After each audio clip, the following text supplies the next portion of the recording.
하나님께서는 아담과 하와 이 두 사람을 통해서 온 인류를 한 가족으로 만드시려고 했습니다.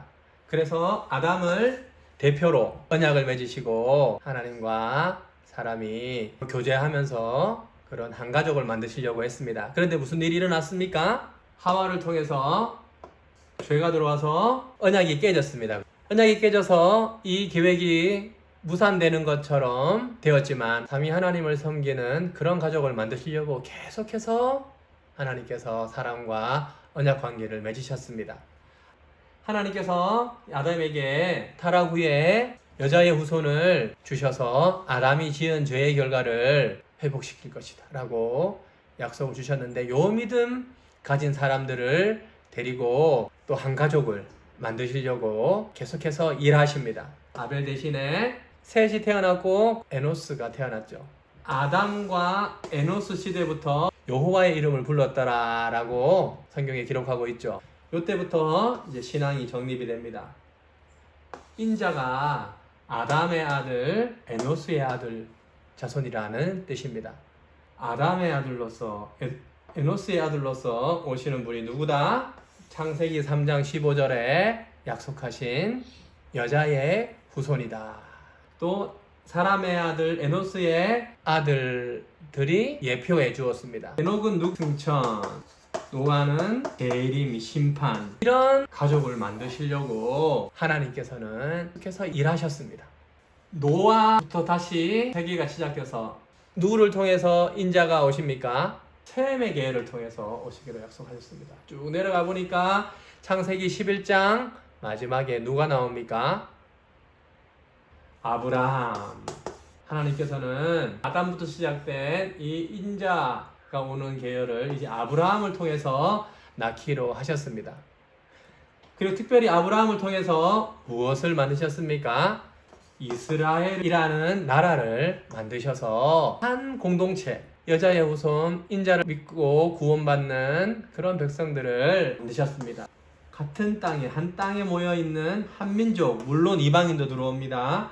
이런 가족을 만드시려고 하나님께서 계획하시고 그래서 이루셨습니다. 자, 결국 아브라함의 자손이고 또 다윗의 자손으로서 예수 그리스도께서 오셨습니다. 이분이 인자고 여자의 후손이고 그렇습니다. 이제는 민족도 아니고 혈통도 아니고 오신 예수님을 믿는 사람을 통해서 교회가 생기죠. 이분을 머리로 하는, 이분을 믿고 연합되는 그 모든 사람들이 이제 교회가 되고 여기가 한 가족이 됩니다.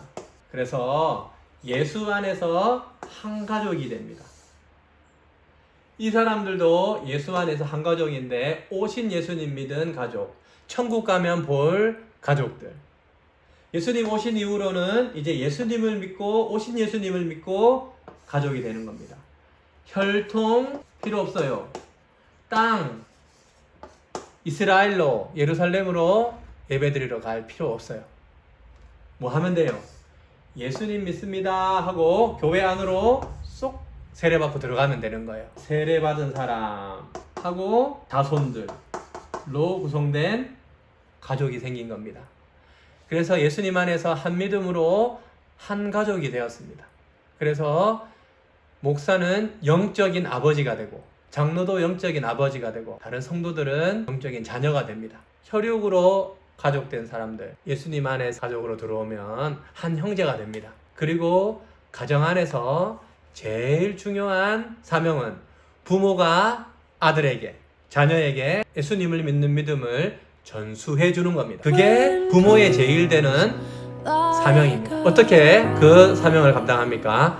교회 안에 들어와서 따로따로 모여서가 아니라 목사의 가르침을 통해서 부모는 자기 자녀를 믿음으로 가르치고 양육해야 합니다.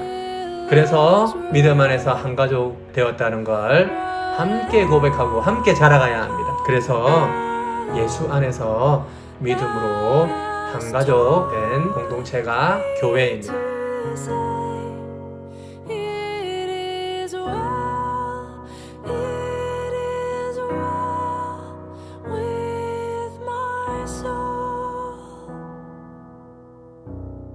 우리가 오늘 살펴본 말씀은 바울이 고린도 교회 성도들의 잘못을 들춰내면서까지 쓴소리를 하고 있는지를 지금 말하고 있습니다. 왜냐? 바울은 고린도 교회 성도들의 아버지이기 때문입니다. 복음으로 낳았기 때문에 쓴소리를 하고 있습니다. 하지만 이것은 오늘 14절에 보면 부끄럽게 하려고 수치를 주기 위한 그런 원수 같은 마음이 아니라 14절에 보면 사랑하는 자녀같이 권하는 것이다. 경계하는 것이다. 6절에 보면 말씀 밖으로 넘어가서 교만해서 불신앙으로 불행한 길로 가지 않도록 하기 위해서 자녀들을 사랑하는 마음으로 경계한다라고 이야기를 합니다. 복음으로 낳은 영적인 자녀에게 경계를 하는 것입니다.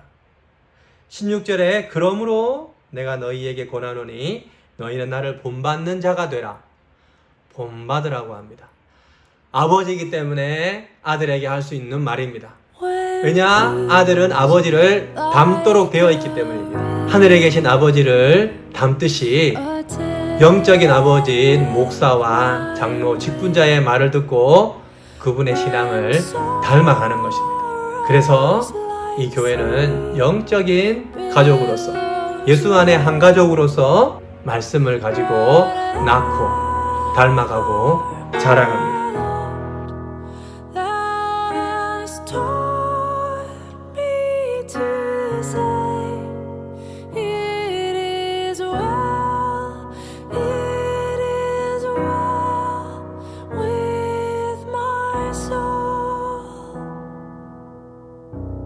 (17절에) 보면 이 문제를 해결하기 위해서 디모데를 보냈다라고 하는데 여기에 보니까 디모데를 뭐라고 합니까? 내 사랑하고 신실한 아들 디모데라고 합니다.